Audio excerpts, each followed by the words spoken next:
That reminds me of the incidents of Abu Darda.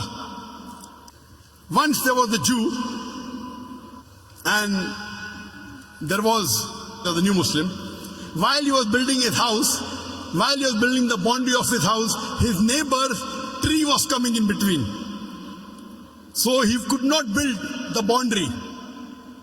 So the Prophet told the neighbor that, give this tree to him, I will give you a tree in Jannah. He said no. He refused. So Abu Darda heard of this, and Abu Darda had the biggest garden of dates in Medina. The biggest and the best garden of dates in Medina. When he heard this, he went to the Prophet and told him that if I am able to get that tree, will I get that tree in Jannah? The Prophet said yes. Getting a tree in Jannah means Abu Darda will also go to Jannah. So Abu Darda goes to that man. He said, do you know who I am? He said, no. He said, I am Abu Darda. Of course I know you. You have the best and the biggest gardens of dates in Medina. He tells that person, if you give this tree to me, I will give you in exchange my complete garden. The man was shocked. Is he crazy? For my one tree, the complete garden, the biggest in Medina. He willingly agrees. Abu Darda comes back to the farm and tells his wife, today I have struck a very good deal. What is it? He said, I sold my complete garden for a tree in Jannah. And his wife replies, what an excellent deal have you struck. Today a wife will say, you're a fool. You should have given 10% of the garden. Why did you give full? Someone will say, you're a fool. Why did you give a full garden? You should have given half. But Abu Darda's wife says, what a good deal you have done. You have sold the full garden for a tree in Jannah. And after that, Abu Darda and his wife lived in poverty till they died. But they were promised paradise. These are the examples of the Sahabas. When we look at them, we are nothing. We feel ashamed. What are we doing?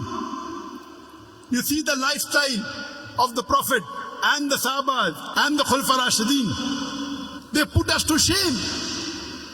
And we are afraid to open our mouth. We are afraid to do dawah. Allah says in the Quran, in Surah Baqarah chapter number 2, verse number 120, the Jews and the Christians, they will never be satisfied until you follow their way of religion, until you follow their brand of religion. Allah is saying in Surah Baqarah chapter 2, verse number 120, we try and impress the Westerners, our non-Muslims. Okay, fine, try to make them happy. Allah says the Jews and the Christians, they will never be satisfied unless you become a Jew or a Christian. You try and satisfy them, anything, they will never be satisfied until you become Jew or a Christian.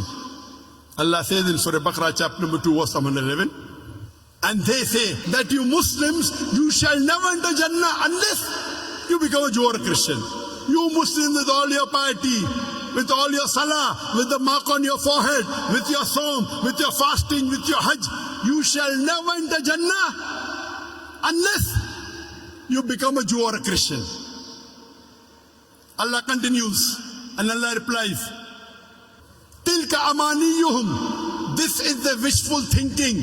Bakwas hai bakwas, vain desires. Tilka amaniyuhum. Qul hatu buranakum in kuntum sadiqin. Produce your proof, but if you're truthful. Allah says that when anyone makes tall claims that only we will go to paradise, Allah says, Qul hatu buranakum. This is your wishful thinking, your vain desires. Bakwas hai bakwas. Qul, tell them, hatu buranakum. Produce your proof in kuntum sadiqin, but if you're truthful. And these Christians, they have produced their Burhan, their holy Bible, in no less than 2,000 different languages of the world. My Bible says this, my Bible says that. My Bible says this, my Bible says that. Christian missionaries throughout the world, they are knocking at the doors of the Muslims. They are knocking at our doors and saying, my Bible says this, my Bible says that. Allah says, Qul hatu burhanakum, produce your proof. They have produced their proof. They have produced their proof, the Bible, in no less than 2,000 different languages of the world.